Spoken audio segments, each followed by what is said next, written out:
Yes, teaching family, we are officially in a global recession. Dun, dun, dun. CPD has fallen, funding for CPD has fallen by a third already. 51% of teachers are talking about leaving the profession within 5 years. 20% are thinking about leaving the profession within 2 years. Guys, we have a shortfall in funding in education. What is going to happen to education, and are teachers going to leave? Guys, stay tuned.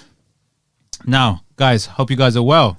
Yep. All good. How you doing, AB? I'm well, man. How you doing, Poet RS? I'm nice, bro. Yeah? Always nice. Guys, before I even go ahead, I've got a few, if you look in the description, there's a few free downloads which you can look at, again, to do with teacher well-being and so on. And, some ideas of how you can navigate through this recession times by looking at certain side hustles and so on. There's a few things there. And also, please don't forget to like, subscribe, smash that notification bell. We would really appreciate it. And it does help the algorithm, guys. Thank you so much. Yes, sir. Guys, this is a real topic because we are going through a really hard times right now. Everything has gone up. Electricity. Gas, price of petrol, interest rates, inflation's through the roof. You're making me sad, bro. You know, I'm sad myself. You're making me sad, I really bro. don't know what to do. I've been sad for a while. Just listening to those words alone. And we're already suffering prior to that. Prior to this, we're already suffering and we're already feeling the pinch. So, guys, my question is, how are we going to navigate through this global recession and come out of it? I don't even know who to direct the question to. I don't even know who to direct the question to. Let's start with AB. I think the real question is, how can teachers even survive? Unless they all group together, have a teacher's accommodation. You know, they spoke about subsidizing, by the way. I read they were talking about subsidizing living quarters, flats, buildings and things like that. The actual government spoke about it. However, they put that idea to the side. Yeah, but bro, look at the government. It's a shambles now. Oh, yeah. It is. Like, no one knows who's going to be PM and, you know what I mean? And talking about Richie Sunak, and apparently Boris has come back from his exile. Yeah. Do you know what I mean? Looking like Terminator 2. Like, it's a shambles at the moment. Everything is a shambles. Yeah. And the fact that the prices have gone up now, it's like, that was always going to happen anyway. Do you know what I mean? With COVID and the government taking money from God knows who where, did no one think that they're going to recuperate their money? Yeah. Bro, if you borrow money out, right, you are going to expect that in return. Yeah. Do you know what I mean? So this was going to happen regardless, right? But even so, there hasn't been any contingencies for teachers and for anybody to actually help them whilst everything goes up. Like, nothing else is frozen apart from salaries, right? So if we're not getting an increase in salary, but we have an increase in payout, we're suffering hard. Yeah. We're suffering hard. I was even say, I know certain teachers' pay can't even cover their bills no more. Can't. Yeah. Like, Can't. a lot of them have been taking out loans. A lot of them have been even getting into like minuses in their bank cards and all that stuff. Bro, there's teachers on second mortgages, bro. Yeah. A mortgage alone is a scary thing. To get two of them? That's true. Nah. Just to touch on something, guys, stay right to the end because we're going to go through some questions, some audience questions right at the end. So please stay tuned in. I think at the minute it's an absolute mess, and I can't really emphasize that enough because you're right, Poet RS. We do have a problem, which is actually massive. And the thing is, our pay in real terms hasn't gone up at all. No. In fact, it's probably gone down with regards to how the economy is. Yeah. Well, this is another thing, right? You got to look at it like if you, like all the maths teachers will know, right? We'll get a kick out of this. They'll know, because even though like we may get like a 1% pay rise or whatever, right? Say we got a 1% pay rise now, yeah.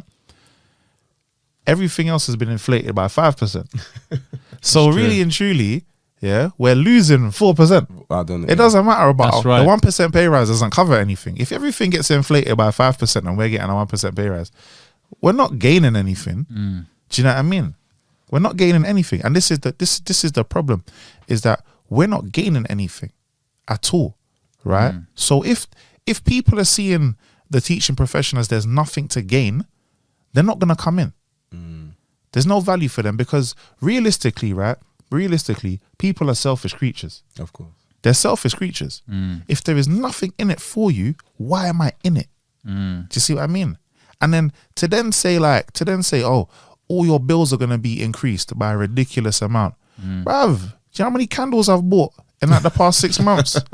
Fam, I'm not switching on no lights, bruv. No lights, no heating. No lights. I think you've touched on something very serious, because I've even heard that some schools, because they didn't fix their energy prices in terms of the electricity and the gas, what they're having to do is to save costs, is that they may not put the heating on Yeah. throughout the winter. Yeah. And so they may ask the students to put coats or jackets on, staff to put their coats and jackets In on class. In in class Yeah. to save on energy. Right. And then other things is like internet.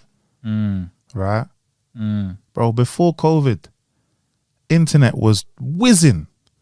Now it's like we've gone back to dial-up. Fiber optic Yeah. speed and everything. It's gone back. Bro. Like, we're just reverting back. We're reverting backwards. And they're talking about cutting the electricity during the day.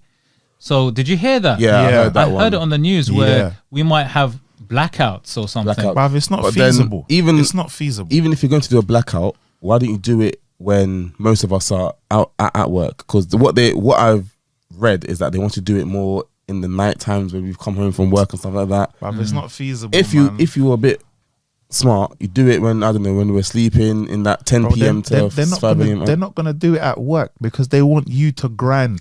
Yeah. They want you to grind for them, so they're not gonna do it at work. But bruv, it's not feasible to do that. You're gonna have a blackout at 7 p.m. Like, bro, what kind of Kim Jong-il movement is that? It's not gonna work. It's not gonna work. I'm telling you, it's not gonna work, bro. But I think That's dictatorship movements. Of course, yeah. those stresses is gonna really push a lot of teachers over the edge. Yeah. Because I think, like we always say, like teachers are already feeling the pressure already. But then if you just mix in no heating, like, because people are doing that already, by the way. Oh, yeah. They're actually turning off the radiators, turn off the heating, and just wearing blankets, like putting blankets on just to save costs. So this is actually real. It's not like a theory thing. So what can we do? Because look, teachers are coming home, they're stressed, and they got the paperwork, they're cold, they got no electricity. I mean, I'm not painting I'm painting a negative picture, because it actually is real. Yeah. So, and look, when they go to school, there may not be heating in that particular school. If they Maybe. can get to school. If Because, they can get to because the school. petrol, like the transport is ridiculous. The petrol, the diesel, like you said, is also ridiculous. Like, lo and behold, I know some people have sick days because they don't have enough petrol to get to work. Yeah, for You know what I mean? real. For And real. because of the pay as well, like especially if like you live sort of far, or even close, like depending on where you're traveling from. I know a lot of teachers that do that say, you know what, I might have to call in sick because I can't afford to travel to work that day. And then they come back. So it's actually ridiculous. No, it's true, man. Do you know what? Personally, like the working from home thing, it's looking like it's gonna be like that. It's looking like it's gonna be online classes. Do you think so? 100%. Because I mean, okay, lockdown is lockdown, right? Lockdown is lockdown. Yeah, it had to be like that anyway. But I also see it as, I kind of suspect it was also a trial shift. Do you know what I mean? It was a trial. Like, can it actually work? And it worked. Like, for the most part, it worked. Obviously, you had your little, people coming out with their funny stories and that. Like, one kid was like on the toilet whilst in class, and he didn't leave the sound off. So you heard everything on the toilet. You heard everything. So obviously there's gonna be mishaps and there's gonna be things where kids are like snapshotting their teachers and rare. But you can switch off your camera. You can mute yourself. You can do all of these things, right? It's down to human error.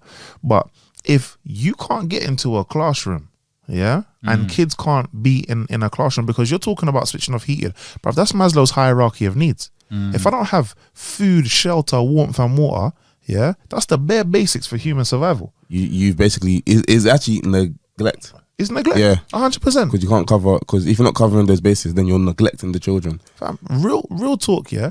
If your boiler broke down, yeah, and you called your landlord or your landlady, you know how fast they'll react to you. Yeah.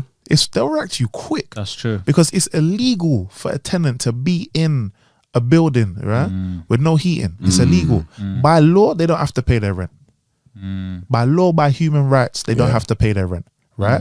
So your landlady or your landlord, they'll be on your case. Of course. Right? Like, man's fixing tomorrow. Do you know what I mean? Not even tomorrow, fixing tonight. Tonight, yeah. I'll see you in 20 minutes. Come ASAP. Bro, I'm telling true. you, fam, they'll take the EasyJet flight straight to your yard, you know. It's true. It's true, right? It's true. So if we take the ground basis that if I don't have the basic needs for survival, right, I don't have to pay rent. Yeah. If you don't have the basic needs to for a school to run, technically you shouldn't be in school. Yeah, you should. You shouldn't be in school.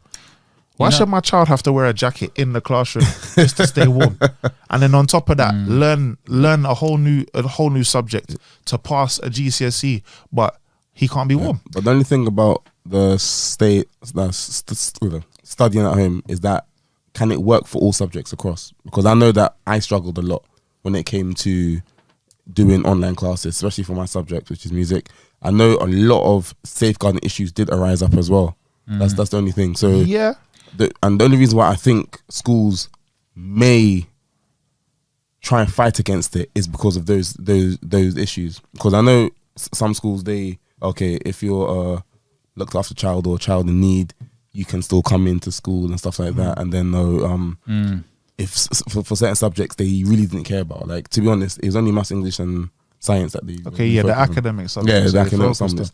Because I think it can work. It can work for those ones, but like any practical, vocational, I don't see how it could get to that higher standard. No, it's true. It is true. Think about it. I could teach you all the theory.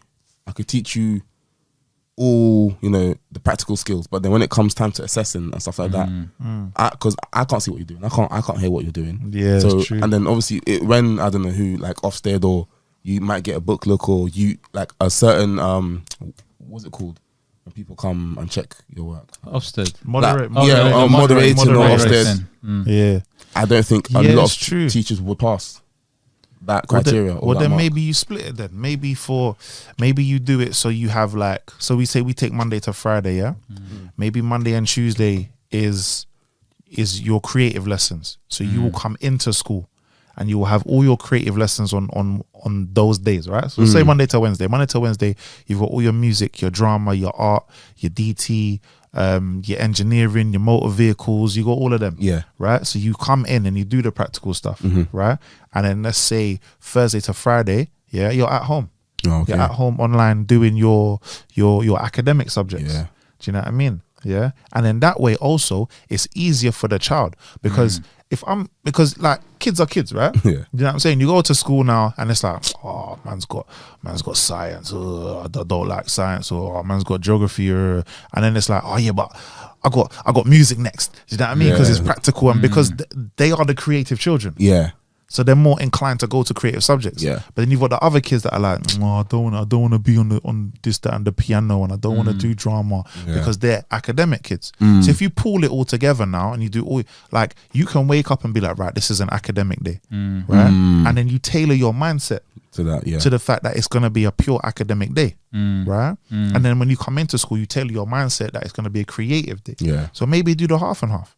Because realistically, it also mimics the world of work. How many organizations are telling their staff, you don't have to come in, you can work from home, but we want to see you in on Monday because we got meeting on Monday and rare. Do you know what I mean? Yeah. So we can do something like that. Hybrid, some kind of hybrid. Yeah, some That'd be sort of good. hybrid. Yeah. I'll be honest with you. I do have a feeling that teaching is going to go that way. I think that teaching is going to go online at some point. I think the whole world is going to go online. I think the whole Yeah. world, yeah. I think it was a tester during COVID, and I think it worked for them because if you think about it, the costs are soaring, and I don't think that the schools can afford anymore because they're not getting the funding to pay staff even properly and get the resources in the schools because they don't have the budget. So I think in their heads the solution probably is going online, and I think teaching will eventually be fully online, Online. which is a very, very sad thing, because there's so many aspects to teaching online that you lose, like the social aspects, the actual physical, like, Do you know what? You lose a piece of humanity Oh yeah. when you're online. You lose a piece of humanity, because even though you've got 30 kids on a screen, ultimately you're just looking at a screen. Ain't no different to going cinema. Ain't no different to watching Netflix. You're looking at a screen. Do you know what I'm saying to you? Yeah. And also, like, where's the behavior? You can't actively, like, you can tell that child, be quiet, please, rare. Yeah, mute your mic. and all that Mute your microphone. Like, are you actually writing? You could do all of those things, but they ain't really. A lot of them won't listen. stuff. Yeah. Like, they're in the comfort of their house. Yeah, They're in their environment. Yeah, bro. exactly. Yeah. Do you know what I mean? And you're on their screen. Do you They could just log do you you know what off. I mean? They could just be like, tell me to what? Tell me to be quiet. Boop. Innit? Do you know what I mean? So, with that being said now, right, the parents need to have a different mindset and a different outlook. The parents of them kids, in essence, will have to also be a teacher. Yeah, in that room. They will have to be. Do you know what I'm saying to you? Yeah, there'll have to be some kind of mentoring, guiding with the work, Facts. and at least be that guide. So schools will need to actively, I don't know how they're gonna do, write a letter or use whatever systems they use, right, to contact teachers. They will have to set out some sort of a guidelines for parents to be able to almost homeschool or not homeschool, but like home monitor their children during the times of school. Do you know what I'm saying to you? Because they're like, let's be serious, bro. Not every parent is active in their child's life. Do you know what it did? It will make the learner, and the parents a bit more organized in the academic field, because it's like one of those ones. You have a performer, you know what you're doing. So at this time, I need to be on screen at this time, so on and so forth. Yeah. But then, like you said, you'll lose that human aspect of it. Facts. And when you lose that human aspect, I believe you'll lose some learners in that way. And 100%. what I mean by that is, like, how you one time back in the day you said there's the way you learn. Yeah. There's some kids that they learn by feeling, by touching. They're going to The struggle the most, kinesthetic and it's going to learners. create a bigger gap. Yeah. You know what I mean? I think, like, obviously it's like a pro and con. It could go extremely one way or extremely the other way. But This is why I was saying for kids to come in yeah, that's to what. do Yeah, the creative subjects. So those kinesthetic learners, you can still build with that. Yeah. But it will also mean that there'll have to be a shift in subjects. yeah, So a lot of creative subjects will have to have more of an academic outlook. yeah, Do you know what I mean? Yeah. To cover that basis. Cover it, yeah. Whether they will or they won't is a different story, but you're gonna have to cover that basis. Do you see what I'm saying to you? Or you tell parents to put in place certain things, and schools provide certain things. Like, when the kids come in with the fidget toys and Yeah. do you know what I mean? And it looks annoying. Do you know what I'm saying? From an outsider's point of view, it's like, why are you spinning this thing for like, right? But they need that to concentrate. So schools will have to come out and provide that. Yeah. Because again, like, with the cost of living and everything going up, brother, like, most parents are worrying about their gas bill. They're not worrying about fidget spinner. They're not worrying about paper and pencils. They're not worrying about stationery. Yeah, they're wondering if they can even drive to the shop, or they're gonna have to walk to the shop with 16 Tesco bags. or get on horseback or something. Do you know what I'm because, saying to you, brother? Yeah, they're worried. Like, that's what the adults are worried about now. Yeah, do you know what I'm saying to you? So people's priorities are in line with their own problems. Do you get what I'm saying to you? They're in line with their own problems. So from the time your parents are worrying about bills, but you're worrying about your GCSE, there's no unity between child and parent. No. Do you know what I mean? So schools will actively have to play a part in that. And they will actively have to play a part to say, right, if we're going to go online, this is what parents need to do during this time to make sure their kid is okay. Yeah. But at the same time, the whole school structure will have to change, because you can't be online for 8 hours. Yeah. Right? Mentally, right? Draining. That will finish you. Right? To be 8 hours online for 5 days a week, mentally, that will finish you. That much screen time is so bad for your mental health. Right? So there will have to be breaks. There will have to be some sort of way where maybe it's a case of, like, you get 2 hours online, and then you have to do work and then send it in via some sort of That'd be a good portal. idea. Yeah. Do you know what I mean? Some Yeah. sort of like, you know, like how university works. Like you send your work via an online portal or Yeah. something. Yeah. It'd have to be something like that. Yeah, Do you know what I mean? But when you come into school for the creative days, then you just do it how you normally do it in school. I definitely think, to be honest with you, that the global recession and actually COVID before that is a catalyst to moving online, because it's 100%. already paved it, and it's a no-brainer for them, because like we spoke about in previous episodes, that schools are like a business now. Yeah. It's a business. Yeah, it is. 100%. So if it's a business, it's a no-brainer. Running of the school building and the heating and everything is gonna save them cost. 90% or around 90%, I think, is staff costs for schools. Around 90% is a staffing cost, right? So that kind of minimizes slightly as well. You know, although they pay them, they might start paying them less, because they'll be like, you don't have to come in. you know, more flexible. Like ways, Flexible hours. hours, resources, budgets that will reduce. Right. So basically, they're going to look at it, and because of the costs, general costs within terms of the economy, the government, they're gonna slash educational budgets massively. 100%. I 100%. think the only way, like the idea of splitting the days, because if you think about it, teachers to a point were babysitters. That's one of our hats, per se. Facts.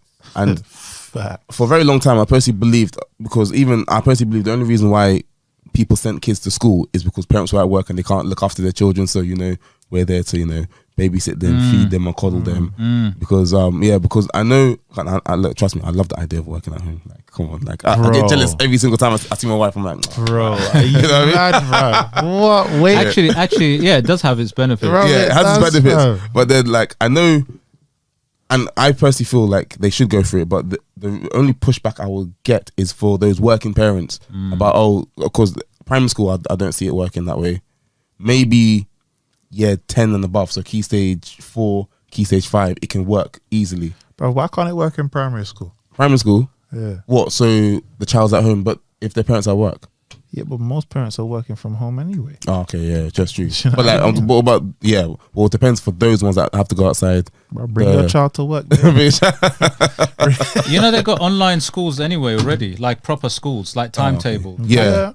Since COVID, loads have sprung up. Oh, okay, that's nice. But then also, you know what? We're talking about side hustles, yeah? We spoke about side hustles, about the tuitions and stuff like that. That can rise as well. That's rise as well, yeah. Do you know what I mean? All right, let's do like, like like come like daddy daycare or something. just be like that. Do you know what I mean? Yeah. But then we also have to think, if you're gonna do that, that's gonna increase cost as well. Yeah, I think. Do you know what I'm saying? That's true. I think what the school should do for those online days, they should shorten the school day. So on the online days, it should be a shorter day. I think it should be independent, personally. What do you mean? You have your teachers, they'll come in and tell you exactly, they'll give you maybe half an hour of teaching, and then give you the worksheets, and then you do those worksheets in your time, right? Because also, like, you're giving them independent learning. Yeah, you need to do it in your time, and then send it through some portal or something, so they can mark it by, like, I don't know, by next week or whatever. Do you know what I mean? Right? So you're giving the child the independence. Plus, it also brings back power to the parents, because the parents will be on your case, like, yo, where that work at? Do you know what I mean? Yeah. Because ultimately, that's what your boss will do to you. Like, where's the documents? Where's the work? Where's the this? Where's the that? Do you know what I'm saying to you? So mimic the world of work. Just mimic it. Do you know what I mean? But, like, in terms of, like, costs and things like that, like, the schools, like you said, they will reduce their costs majorly, but it doesn't mean it's going to reduce the cost of the parent. It's not going to reduce the cost of the teacher. Yeah, that's true. That won't. It's going to reduce the business cost. Yeah. But the staff, it ain't going to reduce their costs. Yeah, and it shouldn't reduce the cost, because remember, teaching isn't once the bell rings, we've done. Right. Once the kids go, we're still planning, we're still marking, we're preparing for the next day. Even when you go home, you're still thinking about, right, how come that child didn't understand my lesson at that moment? Because we're always reflecting. So with no overtime pay. With no overtime pay, exactly. So I believe that if we do go into that section of education, our pay should either go up or be untouched. They'll decrease it. Nah, they can't decrease it, especially when unless. I mean, the talk right now is decrease it. The talk right now is and it's a joint thing with the unions, Yeah. is that they're looking to strike, right? Yeah. Yeah. They've already submitted the letter and so forth with regards to not demands but requests for higher pay for teachers, fair pay. But that's the problem. They're requesting. A request allows for the opposition to Say deny. no. Yeah. A demand is a lot stronger. And this, bruv, this is the PC culture that we're in. Yeah. We have to. Do you know what I mean? Excuse me, please, sir. Can you not do that? Just be like, fam, stop that. Because I feel. Do you know what I mean? Which one is more stronger, bro? I feel like that the unions for, like, I think the train drivers and the bus drivers, They're so much stronger. there are other unions that are very strong, and they're pushing for, like, again, they're demanding because they know that it needs to be done. Right. And yet even they're getting some leeway, like they're even getting increases, but they're not even budging because they want more, They want more, which right. is fair as well. Exactly. And they're right. Teaching has been, quote unquote, passive for so many years that when it is time to strike or go forward, we don't know how to do it. Bruv, we know, cuz. Yeah, We know how to do we don't know how to, or we don't know. want to do it because You know what it is? No, bruv. It goes against the morals of the teacher, because it's not about the school for the teacher. It's about the kids. Yeah. So like, when you strike, realistically, when you strike, the kids are the ones that are losing out more than anything. Yeah. Yeah. When it comes to train drivers and bus drivers, you're dealing with the general public. They don't even like the general public anyway. Generally, bus drivers get abused on a regular basis, bro. On a regular how many train drivers get abused on a regular basis? So they don't business about the general public like that. They don't, like, the majority don't business. So whether I strike or not, fam, bruv, get to work still. That's it. Yeah, I mean, you have to find your way. I'm giving taxi man a big boost, cuz. But I think Do you know what I'm saying? they make to you? teachers feel guilty. They make teachers feel, it goes against the teachers' morals. They make them feel guilty because it's the kids that are losing out. But if the teachers have the mindset of, we need to change the organization, so for a short period of time the kids will lose out, but on the longevity term, right, the kids will win. The people that will lose the most is the ones that are in exam year. Yeah. They'll be the ones that will lose out the most, because that's a short term thing, right? But if it carries on the way it carries on, you'll just lose anyway.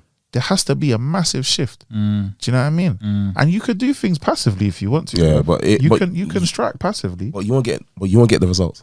No, but you will, bruv. In Japan, the bus drivers striked in Japan. All the bus drivers went to work. Yeah. They all went to work. They all got on their buses and they just drove around but didn't pick anybody up. Yeah. By the end of the day, they got exactly what they wanted. So I just want to take a couple of questions that from a couple of teachers. I'll ask you about these questions. So one of the questions from one teacher is, now to do with the global recession, is what can I do now? I can't afford to live in London, because she lives in London. I can't afford to live in London with the pay that I'm getting. And now on top of that, I've got my food costs that are rising, and even my petrol for my car. She's asking, what's the solution? What shall I do? Because I'm debating whether to leave teaching and do something where I can at least work online. What should she do, guys? Is she by herself? Is she family oriented? She's by herself. She lives in a house with like roommates. She's by herself. She's probably in a better position than most. Yeah, most people. Because for real, she has no dependents. But she's still suffering. She's still suffering, right? But she has no dependents, so she's probably in a better position than most. I would say with the food thing, boy, I mean, skip breakfast, skip lunch, have dinner. Yeah, yeah. And I won't say that. Man said dietary. Nah, but I think with the food thing, like, there's ways. Like, for example, like my kids, like I love plants and stuff like that. Like I do like holistic medicines and all them kind of things. So like I'm teaching my kids how to grow, like fruits and vegetables. Yeah. Right. So there could be that. Now again, that's a seasonal thing, and you're gonna have to wait. But if you're gonna tackle the things, you have to tackle the longevity, just like the short term, right? So I would say there's that. Listen, choose Aldi over Tesco. Like, I was about to say that. In terms of prices. Okay, so like choose where you shop. Choose where you shop, or maybe shop locally. Yeah. Change the dietary up. You don't need to be hitting a fried breakfast every morning. A simple cereal bar can suffice. Do you know what I mean? So maybe change what you're eating, change where you're shopping. like go back to the old school methods. You know, growing your things. Bruv, do you know how much like government hate allotments? They hate allotments, bruv. Yeah. Them mans is growing their own fruit and vegetable. They're good year round. Yeah, exactly. They're good year round. So like that could be the case. You know, a couple things in the garden. In terms of like financial wise, you're gonna need to get a side hustle if you're living in London. It's as simple as that. Unless you're willing to move out of London, change schools and whatever have you, like that's an option. If it is an option for that person, if it is an option financially, right? Or get a side hustle. There is no way in hell you can live in London with one job. It don't work. I don't care if you're carpooling and living with friends and rare whatever have you, right? Don't matter if you're single, married, have dependents. You cannot survive in London with one job. I think you're going to have to, if you're going to survive as a teacher in London, you have to think about many things. So, for example, where you're located, if you're renting a place with other teachers, let's say, or other tenants, let's say in a home share, then why not live or move closer to the school so you don't have to travel, so then you're saving on travel costs? Because we know that inner London, you get paid the most. As soon as you get out of London and then out of And completely fringe and fringe, there's different salary amounts, but inner London pays the most. So, okay, if you're not in inner London, then move to inner London and get a job, because there's a big shortage. So I'm sure you can get work. So that means you get paid more. But live close to the school. But inner London rent is that it's different. high. So it might offset it, you mean? Yeah. Or maybe live in a location where commuting is somewhat easier. Because you're saving on that cost. Yeah, like Kent. To commute from Kent into London, like, is one fast train. Yeah. Do you know what I'm saying? Well, like certain parts of Kent is one fast train, right? So you could do that. But, and you know, Kent is still out of London. Yeah. So you're getting inner London money and living out of London. So like that's also, again, like that's also a possibility. But if I'm honest with you, like if you don't have the finances to move straight away, because again, you're gonna have to, you know, get deposit, then 1 month's rent, then a further thing, and you know, if you don't have that, you need to get a side hustle job. Or even within your school, try and get yourself a TLR or two. You know, sometimes you could actually get some management points or some kind of points. There's always something to do in a school. All the time, So if you're willing to, basically, then why not try to look at the school to get more money?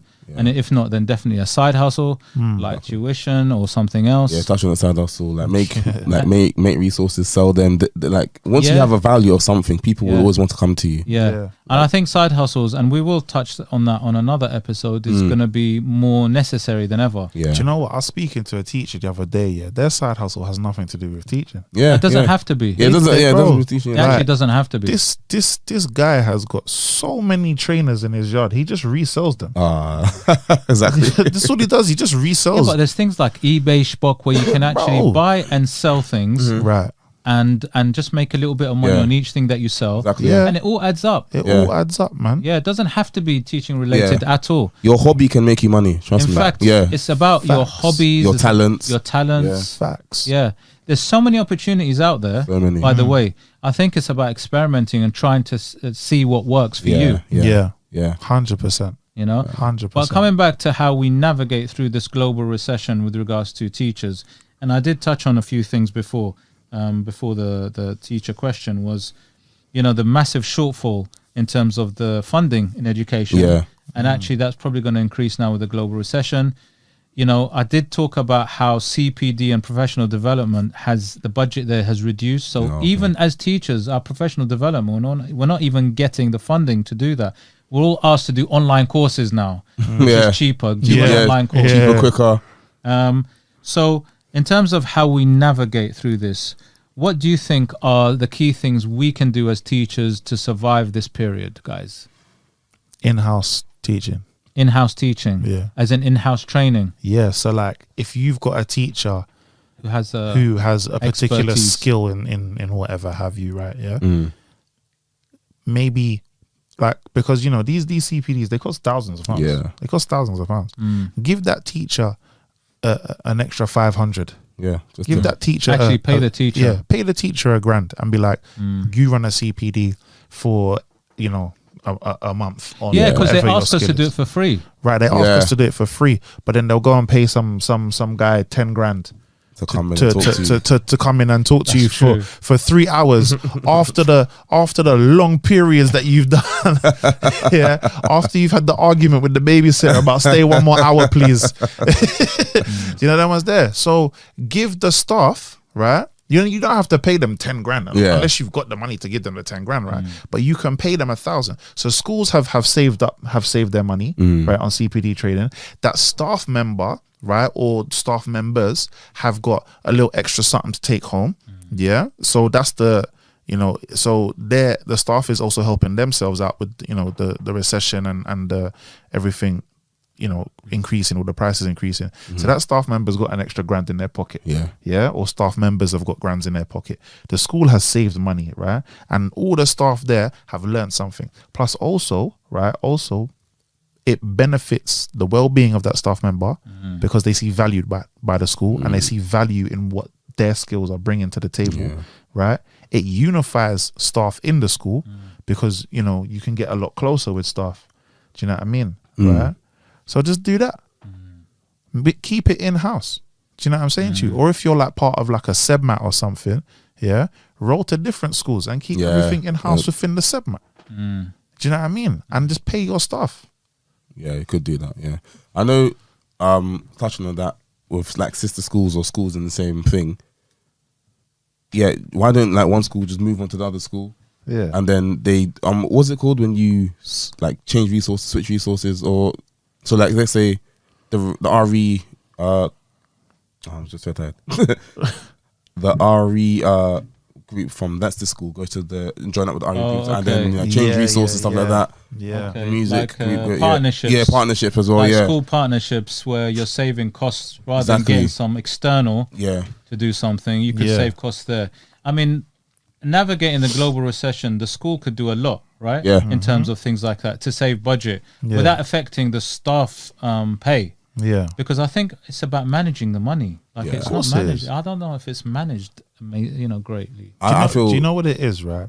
It's to do with status. If I get a big hot shot that is huge in education to come to my school, right, to do a CPD with my staff, other schools are gonna look at me and be like, "Raw, like, how did you do that? That's mad." Like, how do you, and I'm looking at, and then I can be coy and be like, well, I'm just, my school be like, I could do all of that. So now I'm the big hot shot around the area. Everyone's looking at me. Do you know what I'm saying to you? Parents are like, raw, they're getting in this guy, that guy. I want my kid to go there. So now I got kids on the roster. Do you know what I'm saying to you? But does it benefit anyone? Probably not. Probably not. You'll benefit the individuals, of course. But as a whole school ethos, does it benefit anyone? No. It just makes me look fantastic. Do you know what I mean? But there are staff in your actual building that grind every single day, that have skills upon skills upon skills, and you're not utilizing them. Yeah, because You ain't even looking at them. just like the money, the staff has been mismanaged as well. Facts, Like bro. you got people that are getting positions and getting paid X amount because of who their dad is, Right. or whatever, or because they're buddy with the department head. So I think because like what you said, you was about to say the use of the money is not put in the right areas. Just like how Rohan said that, look in-house, look at the teachers. Yeah, man. I guarantee if you use your funding or your pot or your money on the teachers, the working staff will be much more energetic and a bit more hardworking. Yep. Because they know that, okay, if I work hard, it will go somewhere. Facts. And then as a teacher, you could put that on your CV. You know what I mean? Happy staff means better grades. Facts. So I think like what you guys said, a lot of in-house. I think a lot of head teachers and a lot of SLT members need to start looking at what they have instead of looking at externally. Because think about it now. If I know that, okay, I've got these skills, I've got these talents, but they're not going to go anywhere, I won't show them. I won't even utilize them. Or they'll utilize them somewhere else. Yeah, or I'll utilize them somewhere else. Yeah, man. And then and then you got the head teachers looking at you funny and all sorts of like, oh, you can do that. But no, but the message you're sending the subliminal message that you're sending is that you don't care about this kind of criteria, or you don't care about this kind of market. So then, so bro, listen, it's happened to me, man. It's happened to me. Do you know what I mean? Like, as a poet, do you know what I'm saying? Like, as a poet, as a mental health advocate, like, I was asked, you know, like, can you run some CPDs? And I was like, that's not a problem. I gave them my price, and suddenly it's like, oh, what do you mean? Oh, I do this. Like, this is my life. This is what I do. Do you know what I mean? Oh, well, like, you know, you should do it for the good of the school. What about the good of my bank account? What about the good of my kids? But the good of the school. But if you, do you know what I'm saying to you? But that doesn't make sense, because you need to spend money to make money, or you need to spend money like it's like invested in yourself, right? To invest in myself, to, you know, skincare, health, and also I'll have to pay. I have to pay. Yeah, I'll have to. If I want teachers to be better, we have to pay some point. Of course. And I guarantee it'll be much more cheaper than getting some bloke for $2,000, $3,000 than your own your own staff, because they're already paying you already. You know what I mean? You're already paying the staff already. So what's the problem giving them a bit more? And you know what? It breaks up the monotony of your day. Like, if you know that you've got like a whole set of classes to teach, but in between that you're running a CPD, it breaks up your day. So it boosts your well-being. Yeah. It boosts your mental health as staff. It boosts them, right? It saves the school money and finances, right? And it brings a whole different aura to the actual industry and the building itself. Because also think about it like this, schools are willing to employ internally for certain positions, right? Because it saves them a hell of a lot of money. Right, so you're willing to employ internally, right, which saves you money, but you're not willing to allow people to come through internally with their own skills to boot. Like, it doesn't make any sense. You cannot have one for one and not for the other. It doesn't make any sense. Adopt the same tactic. That's it, because they don't believe in the skill. Adopt the same tactic. It's true, guys. We can talk about this.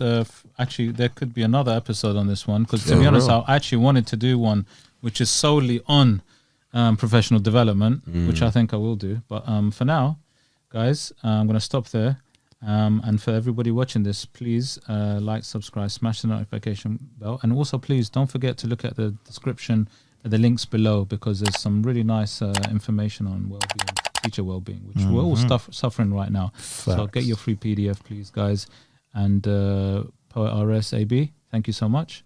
I'll see you in the next one. Yes, sir.